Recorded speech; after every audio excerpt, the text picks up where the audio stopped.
Welcome to the Hiring Chronicles. Whether you're watching or listening, we're thrilled you're here with Amy and myself. We're an independent podcast, no ties to smart recruiters or anyone else. So there's no corporate jargon, just real talk. And despite the rumours, we're not perfect. So please ignore our good looks and charm and take our advice at your own risk. And let's dive in. Hello everybody, welcome to the Hiring Chronicles. I'm back, it's me, David Owen, joined with... Me, Amy Oxley. So today on this chapter, I feel a little bit like an imposter. Amy and I were chatting before. We're definitely overwhelmed by who's on the show. So if I say this lady is featured in Forbes, she's done a TED Talk, she's a CEO and founder of an organization, and she studied at Oxford University, that's probably selling her short. I think there's more to say. Like, she's a hacker. She studies the brain and neuroscience. So it's going to be really interesting to find out how Riham is related to recruitment. But Riham, welcome to the show. Oh, thanks for having me. Thanks so much. I'm excited. That's a good intro there. I know. I might take that in the future. Just employ me as your intro That's person. what I'm going to do. Yeah, 100% I'm going to do that. Definitely selling yourself short, even with that intro, though. Oh, appreciate it. Thank you so much for coming on today. Oh, thanks for having me. I'm looking forward to this chat today. So give us a bit more of the details behind who you are then, Riham. Give us the whistle-stop tour. Whistle-stop tour. Okay, where do I begin? So I was born in a place called Sudan, moved to the UK when I was about a year old, and I've literally lived in London pretty much all my life, Paddington specifically. So I'm a proper Londoner, I'd say. You could probably tell from this accent. I moved out just a bit, right? I literally went into kind of school from there and really had the fascination of sciences, but my family have always been in science space. For you know, my mum's an accountant, my dad's an engineer, and so science has always been something that I've grown up to kind of being used to. And that's when I guess started developing into the world of actually what do I want to do when I go to uni. I thought, okay, let's go into medical engineering. So I went into Imperial to do that, and then I went to Oxford to do neuroscience. Huge fascination about the brain and how it works and how it doesn't work sometimes and it doesn't do what you want it to do sometimes. And one thing I said I'd never be was an entrepreneur.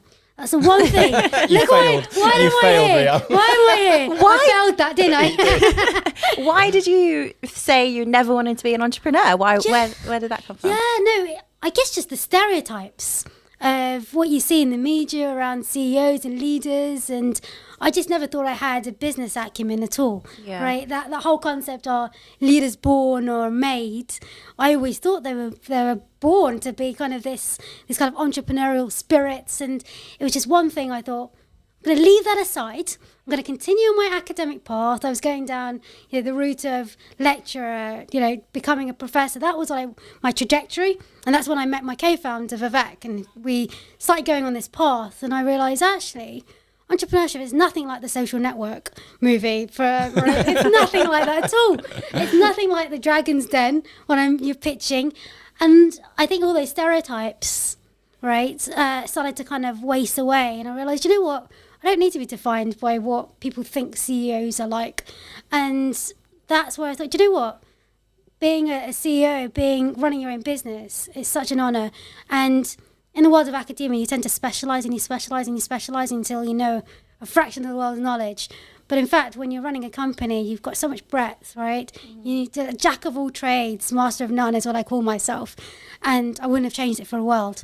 But it was one thing I said I'd never do. But there you go. Well, I'm glad you have, because now you're on the show. I know, right? Otherwise, you'd never have called me, and that bio wouldn't make sense. So then you become an entrepreneur and you start Mevitae. Yep, absolutely.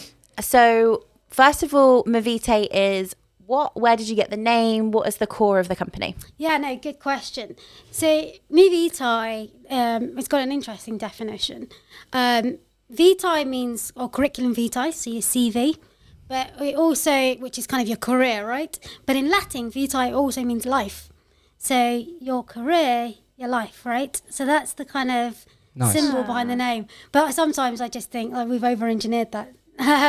But it's a way to just kind of show that, in fact, you do spend most of your time, in a career, right? So that's your waking day. You spent working most of the time. So your career is actually sometimes can be your life. And the concept around Mevitae is around how do you use technology and science to mitigate biases. And when I say biases, I mean cognitive, unconscious, algorithmic biases, which we all have, and it's part of just human nature. It's a way that our brain allows us to process information and actually make decisions very, very quickly. And so these biases have lots of benefits, but they have drawbacks as well, right? The benefits means that we can make decisions a lot faster, right? It means that we don't have to go through the same pathways our brains have to constantly to make the same decisions over and over again, right? It means that we know what we like, what we don't like, but it also has the disadvantages of we've got preconceptions, it can create stereotypes, and in the world of recruitment, it can reduce diversity and inclusion in the workforce, and that's our aim. So I've got a question immediately for you, Go for it. I think in the past you've said that some of the decisions that you make, because I think you list 95% of all decisions have unconscious bias related to them. Yes. And some of those decisions you make in like milliseconds. Very you fast. can tell whether you trust someone based on their eyebrows and their based on eyes, cheekbones. Is that right? Lots of things. Absolutely.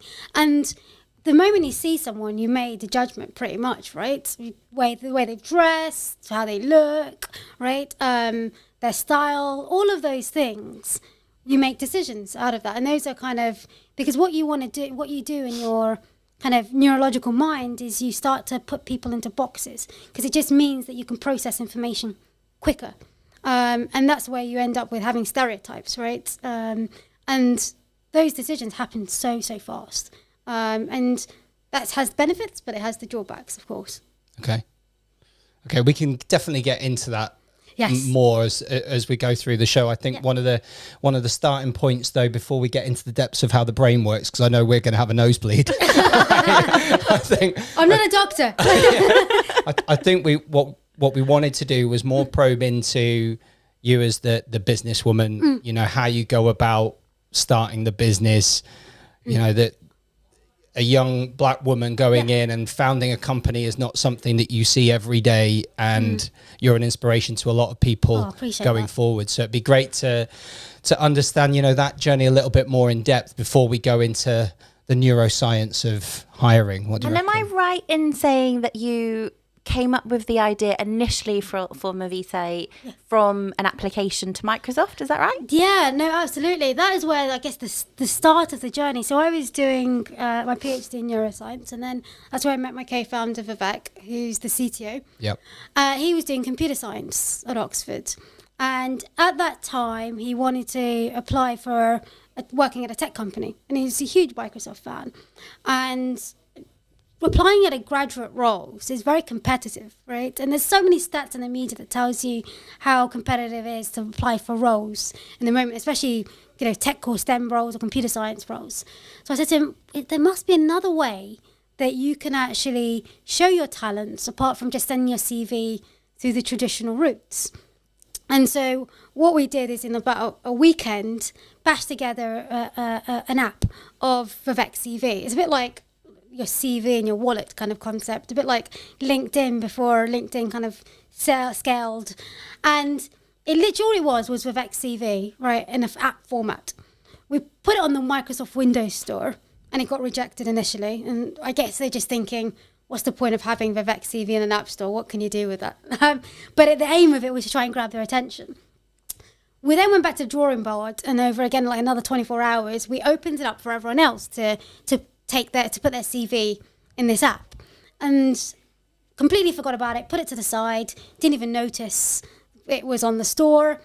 Before we know it, we've got a notification, you're the top Windows Store app. I'm like, what do you mean we're the top Windows Store app? We look at the stats, and it had about 50,000 downloads in a few weeks. It was climbing 100 a day. And I called Vivek. He's like, do you know this has happened? It's like, I have no idea. What are you on about? And before you know it, we're at Microsoft's headquarters in Reading, Thames Valley, having a discussion around the app and how it works and how do we capture this information. And it was so surreal. Because I was still focusing on my academia. There was no intention of exploring this any further. I was just trying to get Vivek a job. But then we started looking at just the space and the sector and realised just how fragmented it is.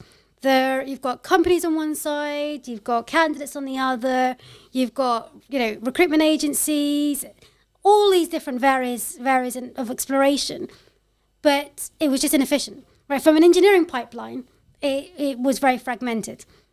And so this is when we thought, there must be something in this, right? Because people are putting in their CVs and they're spending at least half an hour on this platform. There's something there.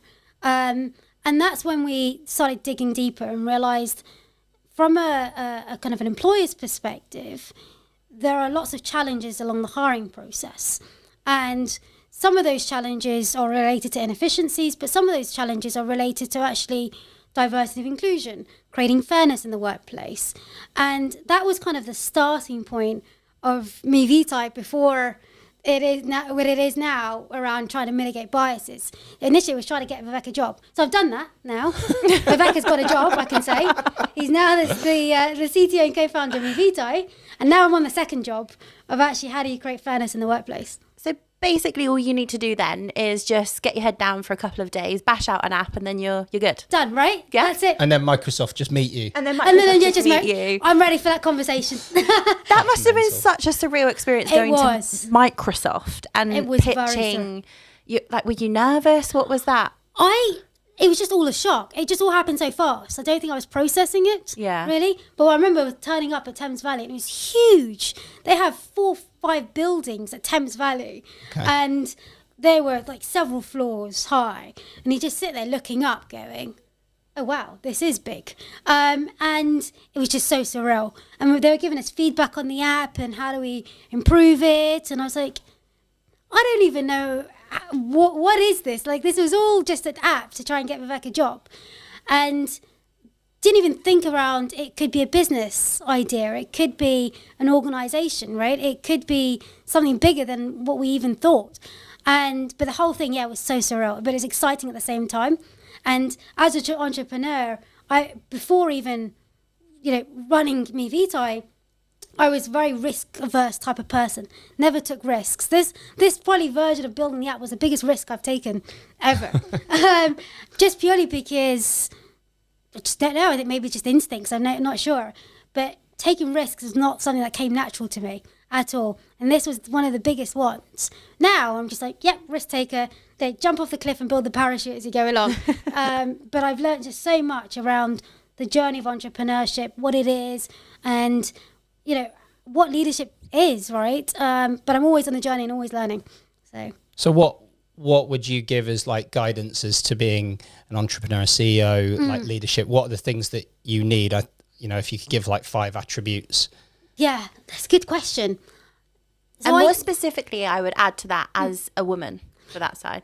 So the first one I'd say is probably that risk element, right? It's that risk of failing is something that I think a lot of people have, right? And someone told me something that was really kind of sticks with me right now is the word fail. The acronym for it is actually first attempt in learning. So you never actually fail, you just learn. And that for me was just a light switch moment where I just thought, do you know what? I haven't actually failed anything. If nothing works out, I've learned so much. Being an entrepreneur, I've learned more in that time frame than I have in like decades, to be honest. And that's the first thing I'd say. That right there is something Amy's going to tell her other half when she gets home, because she's so scared of failure. Yeah. And I know that line is going to come out later on. I'm literally making a mental note right now. Right? Because I've never failed. He just has such great ideas, but then is like, no, I can't do it, just because what happens if it doesn't work, or if I don't get these likes, or this, or the content's not good. But you just have to push it yourself out. You just have to. Yeah. Like, what's the worst that can happen? Yeah. Right? That's the thing. Like, you go down the path of what can be the worst that can happen, and it's not that bad, right? And so actually you do learn so much by taking that risk. And that's what I was saying about, you jump off that cliff and you build the parachute, you'll figure it out. one way or another. So I guess that's one of the first ones. The second thing is that imposter syndrome. Everyone, especially I think women, have it a lot more as well, that we just never think we're good enough, and we always think there's always people better than you. There's always going to be people better than you, right? There always is. But if it starts to hinder the potential that you have, that's more of a risk, I think. And just something that I've learned along the way is actually put that in the back of your mind, right? Do the best that you can. That's all people are asking for, right? And your best will actually be good enough most of the time.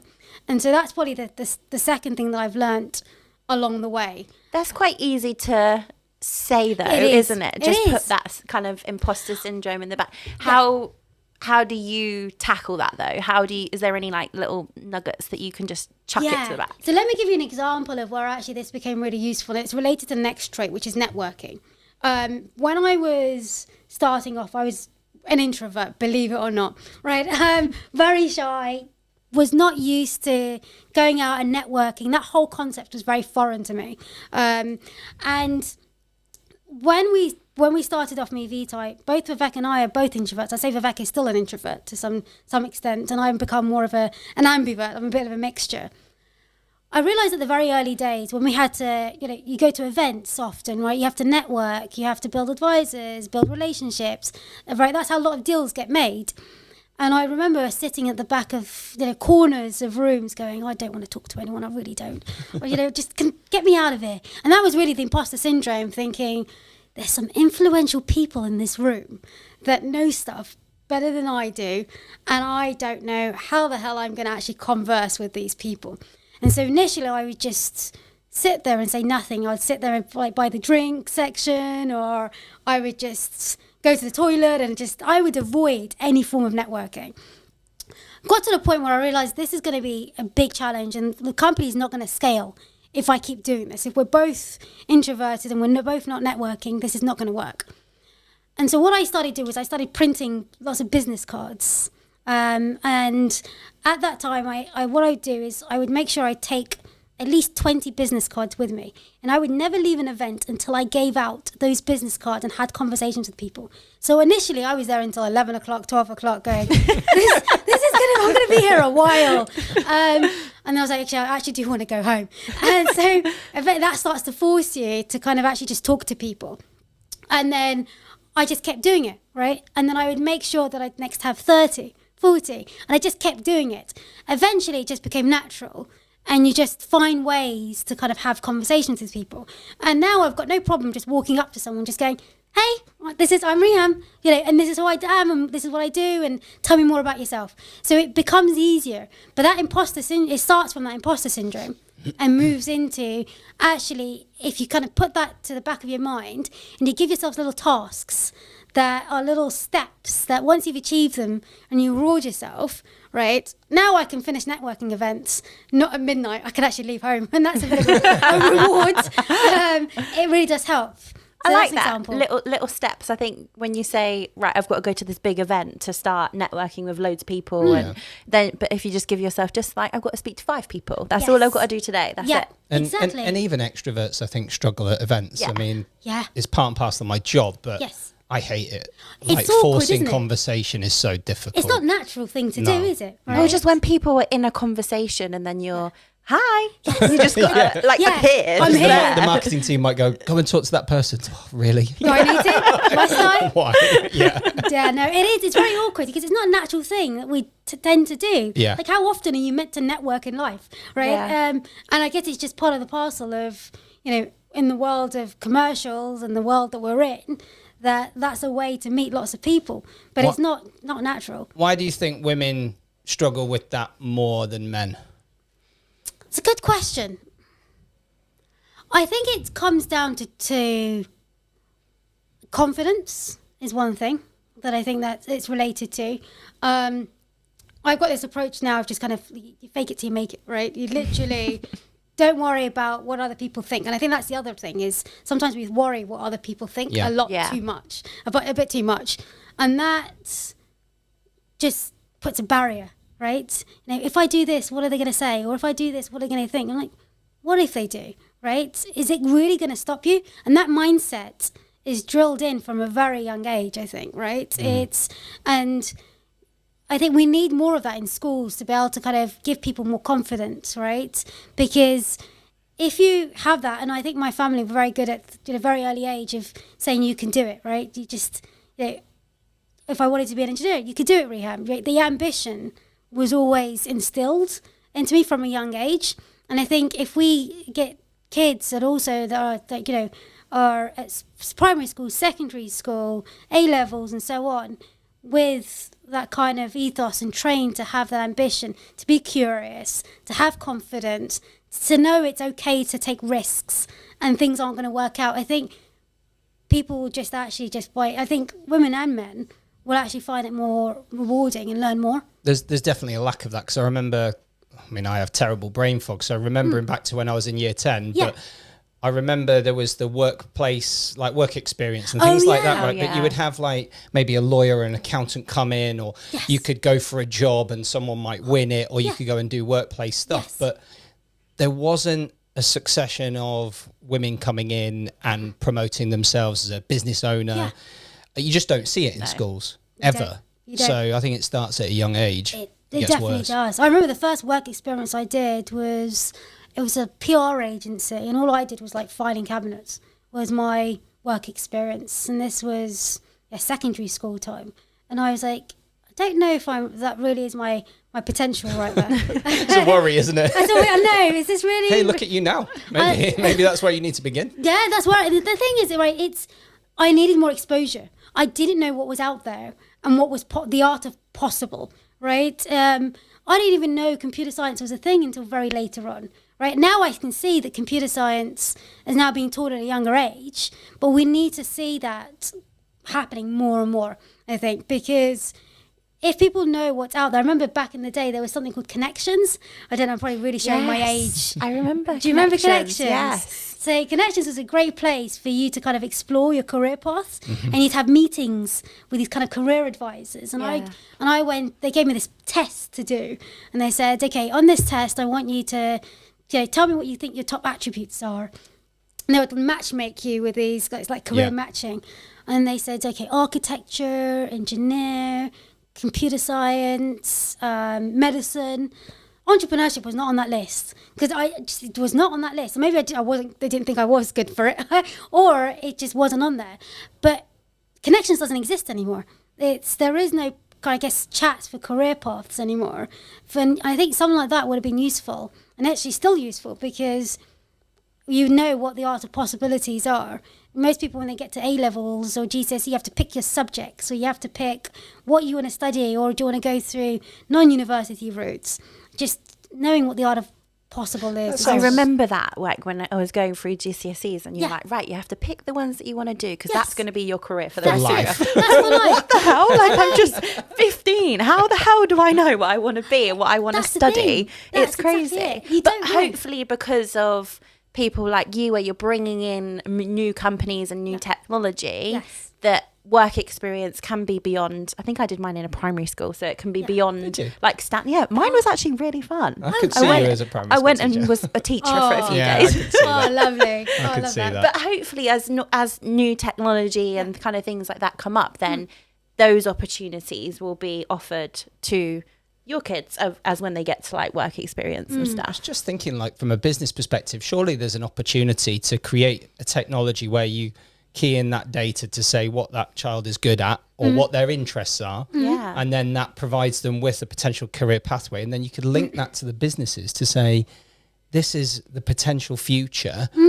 You've got an apprenticeship scheme here that would match it with, surely that exists.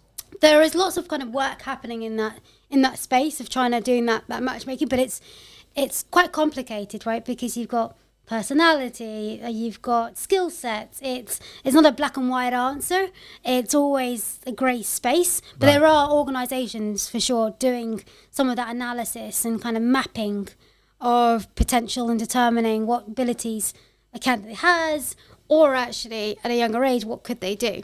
So because there must be a way, like, you're as a parent, I'm not a parent, so maybe I'm going to speak out of turn, but as a parent, if your child is awful at singing, you're not going to kind of encourage them to be a singer. You want to, if they're great at being... I don't know, Amy. That happens a lot. Parents think you're so good, darling. Potential. But that's like rewarding just for the sake of rewarding. Yeah, but parents do that. Yeah, but I feel like you should tap into the talent that they've got. If you see that they're an incredible artist, then why not put them into like art clubs and like kind of push them in the way that they're actually good at certain things. I don't know. It's hard to tell a child that they're shit at singing though. I mean, it's hard to tell anyone. I'm the best singer in the car. Yeah, okay. We'll have to compete on that one. So we've got the risk piece, we've got the imposter syndrome. Yep. Anything else related to... I'd say the networking is probably the other one that is a big piece. Trying to think what are the other... I think there are other things, but they all kind of stem into these categories. I'll give you some further examples. When we started off at Mevitae, just the whole concept of raising investment was a new thing to me, right? I had no idea where to even begin with that. Again, it stemmed from networking, but actually going, hey, this is my business idea and I want £1 million and this is what I'm going to do with it. Is daunting. It's very, very daunting. And also there's lots of stats that you'll see around the media saying how many female entrepreneurs have raised investment. And on top of that, how many female black entrepreneurs raise investment? And the odds are stacked against me for sure, right? But it's a daunting experience going into investors going, here's my pitch deck, this is the business idea, this is where we're going, this is what we're going to do, this is our metrics. All of that is it's not every day you do that.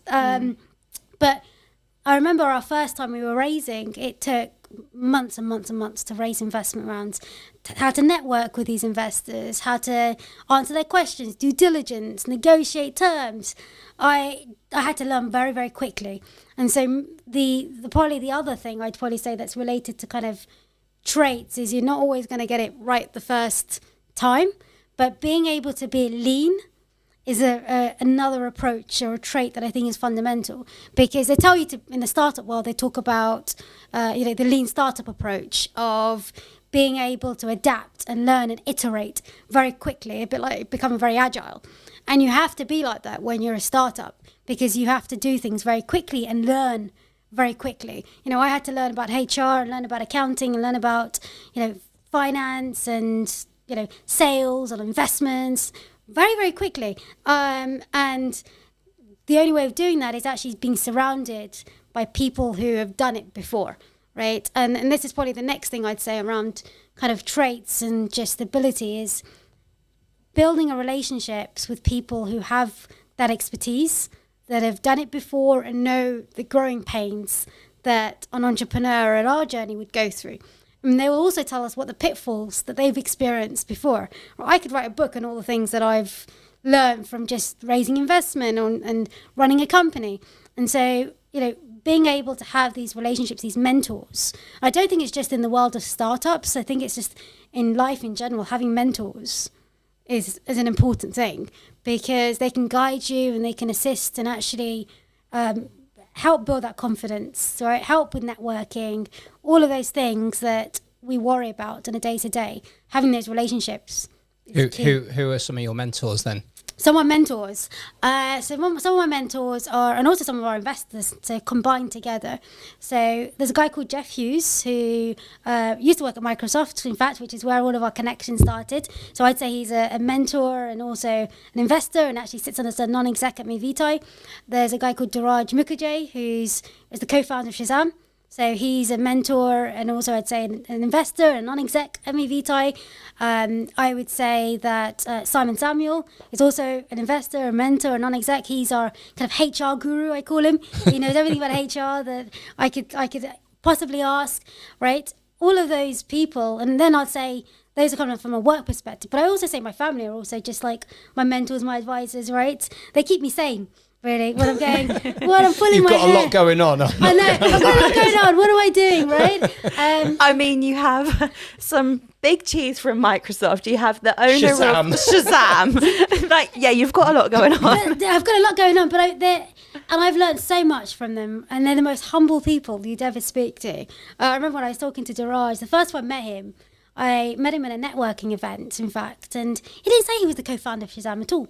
He was just, hi, I'm Diraj, and he gave me his business card, and I was doing a panel discussion, and after I took his business card and I looked at LinkedIn and I searched it up, and it says, Diraj Mukherjee, speaker, entrepreneur, co-founder of Shazam. I was like, my jaw just dropped. And I was like, why did you not open with that conversation? Because, you'd think it would be like the first thing that people would say. He doesn't have to. He doesn't need to. Yeah. So I immediately added a LinkedIn request, and then I didn't hear back anything. So then I emailed him and I was like, Diraj, I want to have a chat. Again, nothing. Diraj, we need to have a chat. Nothing. The third time, I was like, Diraj, I'm going to ping you one more time. Let's have a meeting. And they're like, okay, he gave up. I guess persistence is another trait. Yeah. And we just clicked instantly. He's the most humble person, really. But having our mentors, having our advisors there has been like a godsend. It really has. Learned so much.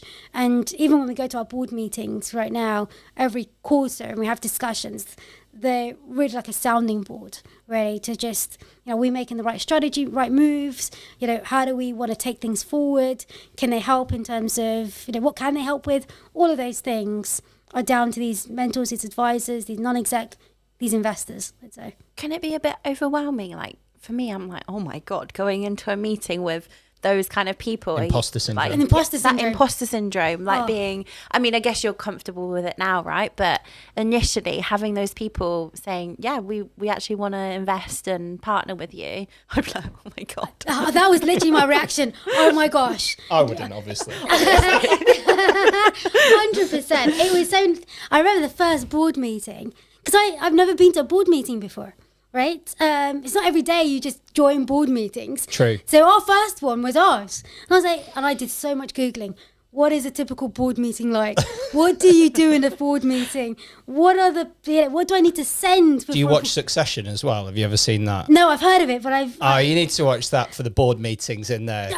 Okay. You'd enjoy those. Okay, I'll compare it to what ours are like. Yeah. If only you had ChatGPT would be able to tell you. I know, right? I didn't have ChatGPT because this was our first board meeting was about 2018 or so. No ChatGPT, nothing. It was just Google search and just talking to other people and other entrepreneurs. And I know they couldn't send me their board meeting slides because it's confidential. But it's like, what do you include, right? What are meeting minutes? What are those things? And now I know. But yeah, the first time was nerve-wracking. And after the first board meeting, I reached out to all our investors like, this was our first one. Give me as much feedback as you possibly can. Have we done it right? What have I missed? What do we need to include? Was it long enough? The sessions, all of those things. And again, that lean approach, right? We're always iterating, improving. The first board meeting I made was a 2-pager document.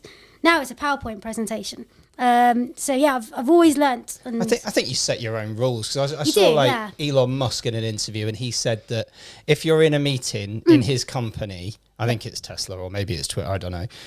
But if you're in a meeting and you're not getting anything out of it, you're allowed to just walk out mid-meeting. Oh, we and need that's to just a rule. introduce that rule. Imagine how many people would walk out. Not Everyone. on the podcast, obviously. I'm gone. I'll see you soon. Damn it. We had half an hour this week. Imagine if companies introduced that rule. Well, I think that you would focus on the value that you're bringing to the meeting, wouldn't you? But sometimes you do sit in meetings and you think, am I really necessary there? Like, you end up doing things in the background. It's nice when now you work from home, right, or remote working, where you just put yourself off mute. You take your camera off and you listen in the background, and you do other things. But before then, it's a bit awkward just walking out.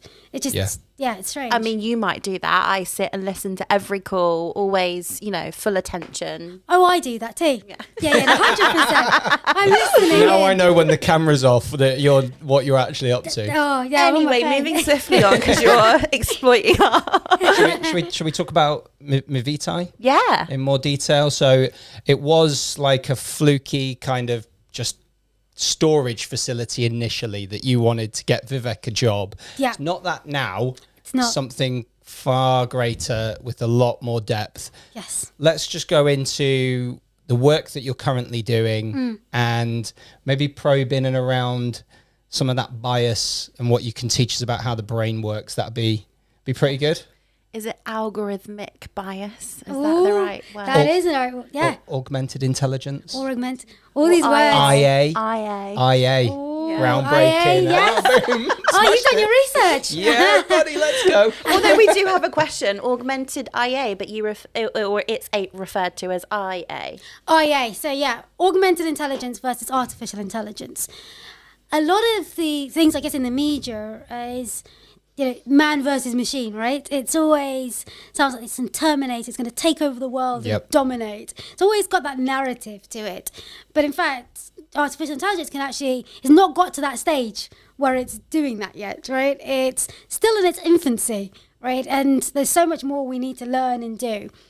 And artificial intelligence isn't about this man versus machine. It's literally comparison. What can we do with technology to kind of help unlock and save us time and help us be more efficient? And so that's more of the concept of augmented intelligence. It's augmenting us to be better in what we're doing.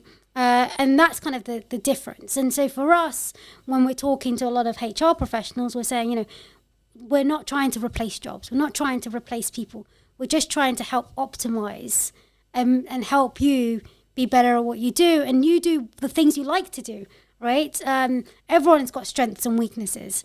And so augmented intelligence is all about actually helping optimize us. And it's actually the man plus machine.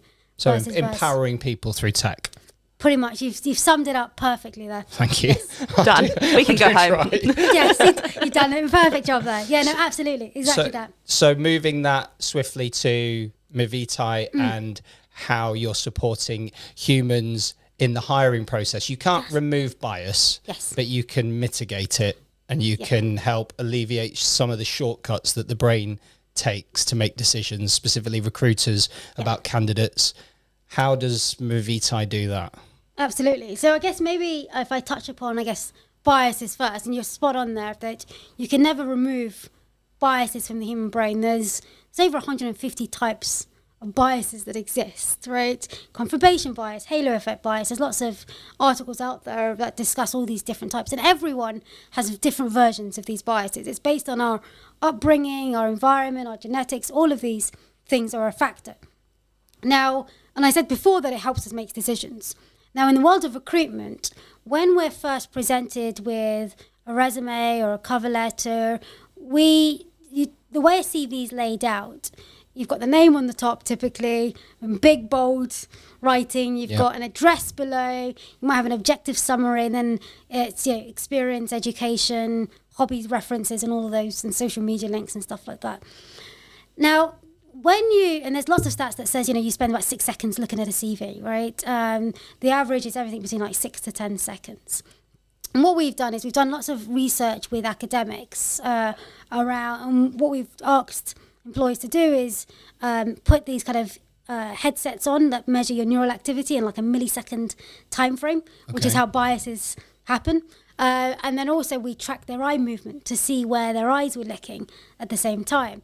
And what we discovered, as you would, right? It's really cool. There's you can see on the CV, it's all colours where they focus their most amount of time, right? Yes, exactly that. And they spend most of the time looking at someone's name, right? And they spend some time looking at their company name, their job titles, their hobbies and interests, also looking at, sometimes address as well. But when was the last time a name determined someone's talent? Why should that be the first thing that we're looking at to determine if someone's got an ability to do a job? It's just the way these resumes are laid out. And so this is where what you're trying to do is recalibrate our eyes to focus on more of the skills, the competencies, the potential a candidate has.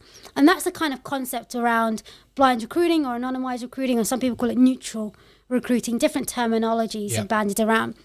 And that means redacting this personal identifiable information that could lead to biases, right? Such as someone's name or, the hobbies and interests that someone's has, right?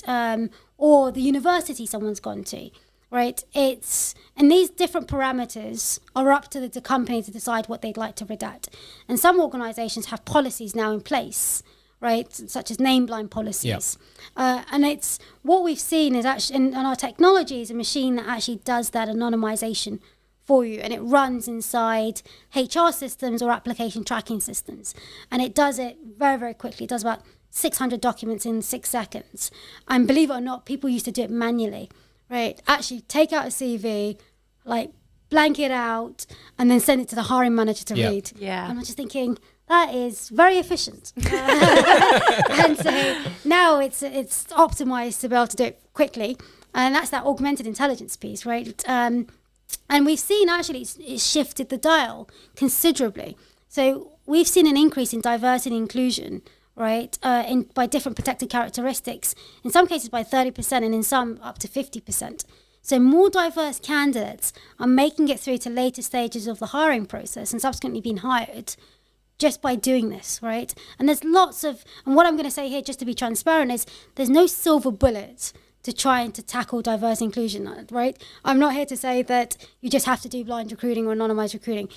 You have to do lots of different things. Yeah. Right? We say it all the time. Technology is great, but it's not the answer. Like, it's not going to solve everything within recruitment. Exactly. It's people, processes, things behind the scenes that Indeed, aid and support with the technology. Absolutely. You need a whole host of different techniques because biases are at different points across the process, right? You've got it all the way from the moment you write a job description all the way through to interview or offer stage. And so what you need is different processes, policies, technology, approaches at different points of the hiring process to tackle biases at those points. And that's what's really important, that organizations need to put diversity and inclusion strategies in place to kind of try and tackle that. But it has to be a foundational piece. It can't just be an afterthought that, now we need to do blind recruiting because we have to do it. No, you need to do it because it should be part of your strategy and because you've identified there's a problem there that you would like to tackle, really. And do you see the whole kind of redaction of CVs a forever thing for companies? Or is it something that you think if they're just starting out, they're just building out like their whole D&I strategy, it can then help? Or is it something that you kind of should include forever for them? Or is it? I think it depends on the organisation. So the first thing we say organisations to do before you look at your strategy is look at your data. What does your data show? Look at your ATS and look at your, there's something called the self-identification questions, or the EO1 forms in the US they call them, where you can track diversity across your hiring pipeline based on different protected characteristics. That's the first activity I would encourage any organisation to do, right? Or you can just get Mevitae, that's the other thing. So I'll plug that in. But tracking that diversity data will tell you where the challenges lie, right? So if you realise that actually there's a drop-off in diversity data at your screening process, then maybe anonymised recruiting is the right approach for you, right? And until that's more balanced out. If you realise that it's actually at the interview stage, then you need to tackle that. So your data needs to inform your strategy, really. And so for some organisations, anonymised recruiting will be their strategy for the entire time because that's where the challenges are. Or in some organisations, it's part of their policies. So in public sector, anonymised recruiting is now one of the policies in place. Yep. So that's not going to change anytime soon. So they have to do it. And so it really does depend on like private sector versus public sector, but the strategy the organisation has. I think so many companies are so far behind where they need to be from a data standpoint because not many clients that we're talking to have the capability to look at where they're losing diverse candidates. Like, at what stage are you losing them? Yep. And I think people maybe put anonymization of CV as maybe a way of resolving it. Whereas in fact, once all that data comes back on the radar and you're losing them at interview, but you can't see it being lost at interview, you're just never going to resolve your biases. It's very hard. It's very hard. And I think the story I get told a lot of the times is we have these self-identification forms or the EEO1 forms that we get candidates to fill in, but it's a voluntary form, right? And so a lot of people say that their completion rates aren't very high. And so their data is very sparse, really. And therefore they can't do a full analysis on where the gaps are, really. And the first thing I'd say to that is you need to try and find ways of trying to tackle that. How do you increase the response rates? And I've seen different approaches being made. And one of the recommendations is actually telling candidates, what are you doing with that data, right? What is it going to be used for? What is the process? Is it there to help build your diversity and inclusion strategy? Is it there to try and, track progress? Because a lot of, I guess, misconceptions people have is, can a hiring manager see that data? Do they see the answers to the questions? And the answer is no, because it's an aggregated data set. So they can't use it for any other purpose. But if you can increase the response rates of those self-identification questions, then actually you can then start doing things with that data and it's no longer sparse, really. And do you think the world of AI is going to come in terms of like the whole bias, either making it worse or better? Where do you sit with the whole AI? I know Dave loves a conversation about ChatGPT, so we have to bring it in. Are we going to have the ChatGPT conversation? Amy keeps saying this about me to people, and it is there a bias? I am biased against ChatGPT. Again, I'll say the same thing that I said last time she raised this. I don't have a problem with ChatGPT. Okay. I have a problem with some people that might assume it's going to revolutionize them as opposed to, just, I get the whole technology can empower you. Yes. But for me, so many people are using ChatGPT as doing their work for them. Like, look at this LinkedIn post I've done, and it's ChatGPT. It's like, come on, like give the technology some ideas to play with, and then make it your own after that. And for me, I see people taking shortcuts, and it just infuriates me because I like creative minds, and I feel like something like that could take away from the creativity in the human mind. So that's kind of where I'm at, but I'm not a neuroscientist. So wow, you might be one day. I might be. I won't be. But was it Amazon where they had with their recruitment platform, they had a whole big problem around the bias because of the data that the AI was reading, in that Amazon is predominantly at the time was a male workforce. So then in their recruitment AI, it was favoritizing men because it was reading the data that actually we've got lots of men, so we want more men. So they had a whole problem around that. So is the whole data that we're feeding in AI going to be a problem, or again, is it just more of like an aid in the process? No, that's a good point, actually. And that's when you were saying that algorithmic bias piece. And one of the biggest, I guess, threats that we're going to have is the algorithmic bias coming down in the future, right? Because, we make decisions, but AI is also making decisions based on the data we feed it, right? And also the models that we build. And a lot of the times it's a black box, right? You put in some data, it does something in the middle in that black box, and you get an answer. How did it get to that answer is very tricky, right? Most people, and when you have the concept of machine learning, how is it learning these things, and actually what is the implication that's going to have, right? And and that example of the Amazon scenario was, I'd say, an example of algorithmic bias, right? Because the machine was sitting there picking men over women. They had to shut it down, I believe, in 2018. Now, algorithmic bias is literally a systematic error, is what it is. It's an error in the machines.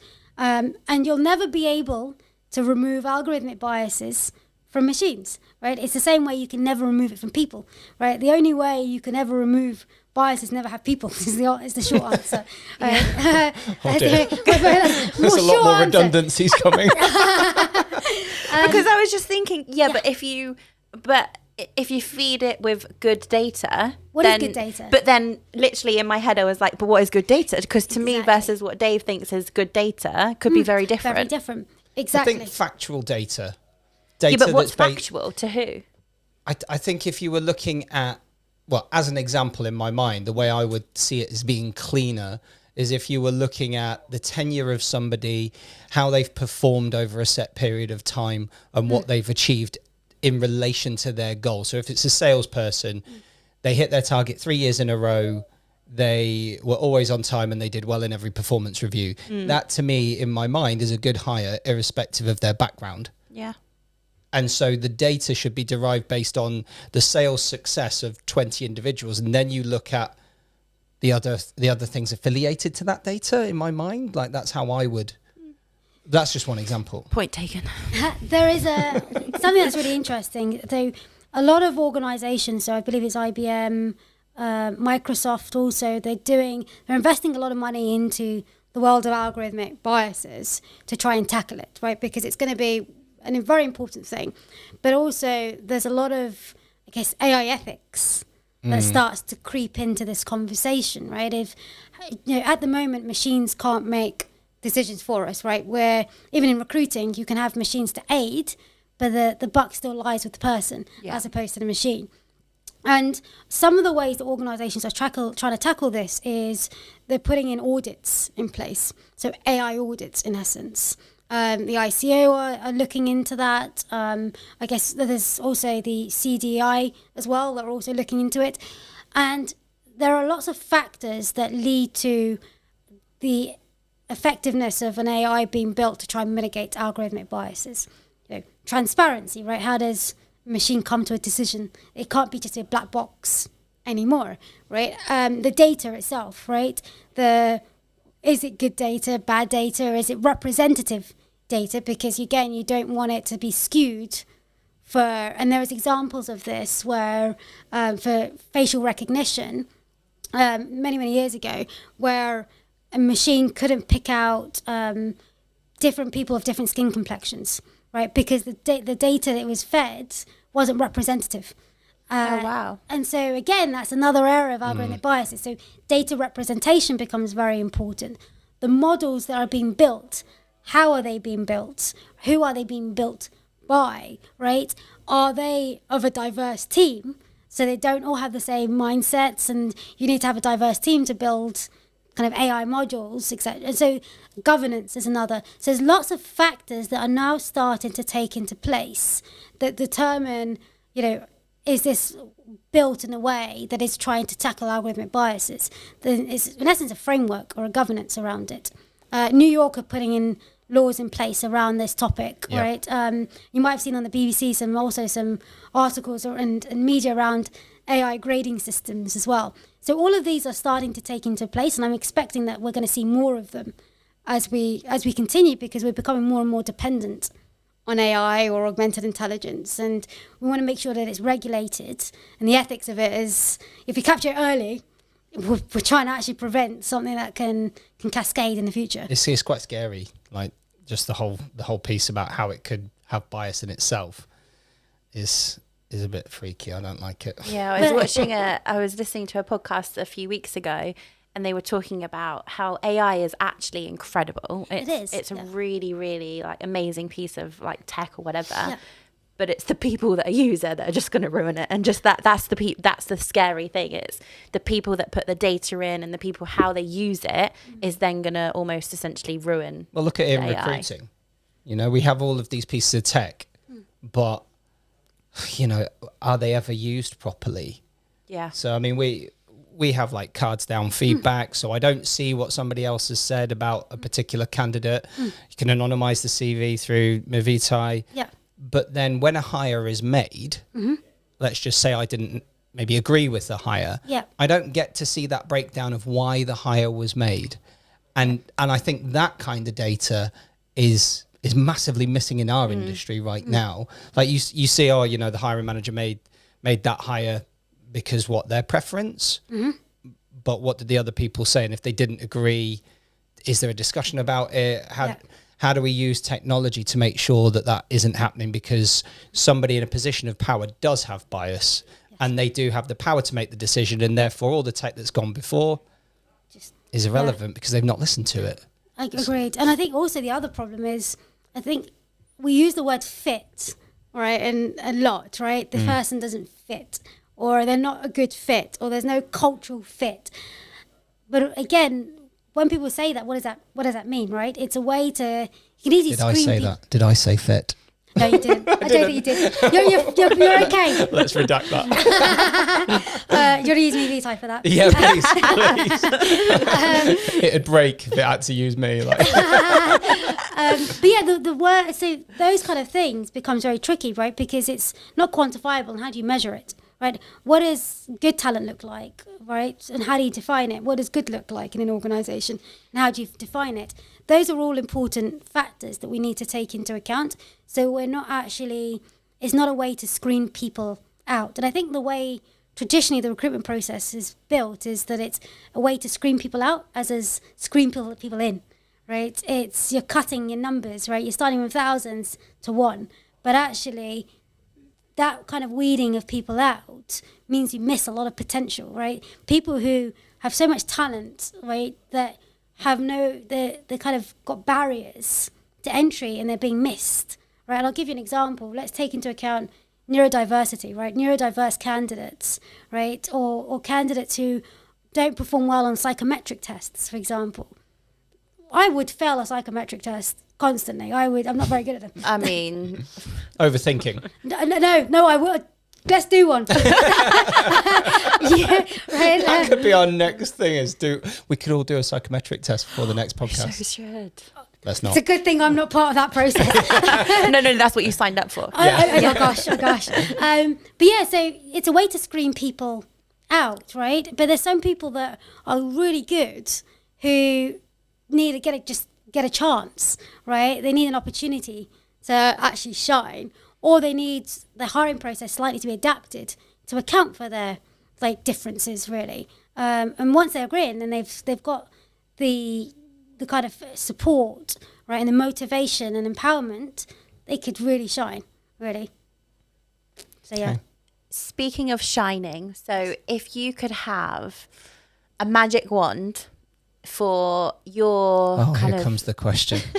It's a good. This is your thing now, It's isn't my it? thing. If we It's can have a gonna magic follow one, us go on. Like, you go got on, ask the question. ChatGPT. Yeah. No, You know the question coming, don't you? I don't actually. She doesn't. I don't. Go on. So if you could have a magic wand, you Okay. could only kind of make a wish once. What would you what would you create in the technology space, or how would you kind of expand on Mevitae, what you've got to help the recruitment world?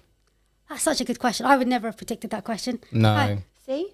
Right. You shouldn't have bias that other people are going to not like the question. Sorry.